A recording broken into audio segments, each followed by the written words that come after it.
Hello বন্ধুরা, সবাইকে জানাই মেরি ক্রিসমাস। তো চলুন, আজকে যেহেতু ক্রিসমাস, তার জন্য আজকে একটা কেকের রেসিপি নিয়ে হাজির হয়েছি। তো আপনারা তো বুঝেই গেছেন কি কেক বানিয়ে দেখাবো। তো আজকে বানিয়ে দেখাবো অরিও কেক।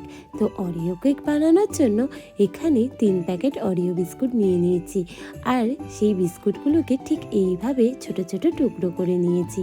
তারপর সেই টুকরোগুলোকে মিক্সার গ্রাইন্ডারে ভালো করে গুঁড়ো করে নিয়েছি। ঠিক এইভাবে গুঁড়ো করে নিতে হবে। তারপর বিস্কুটের গুঁড়োটা একটা পাত্রের মধ্যে ঢেলে নিলাম।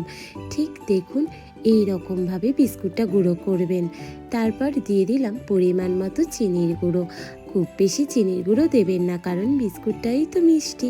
আর দিয়ে দিলাম 1/4 টেবিল স্পুন বেকিং সোডা। তারপর অল্প অল্প করে দুধ দিয়ে একটা ব্যাটার তৈরি করে নিচ্ছি। আচ্ছা, এই পর্যায়ে কেউ একবারে বেশি করে দুধ দিয়ে দেবেন না, তাহলে কিন্তু ব্যাটারটা পাতলা হয়ে যাবে। যে পাত্রে কেকটা করব সেই পাত্রে তেল মাখিয়ে শুকনো ময়দা মাখিয়ে নিয়ে ব্যাটারটা ঢেলে দিয়ে ভালো করে সেট করে নিয়েছি।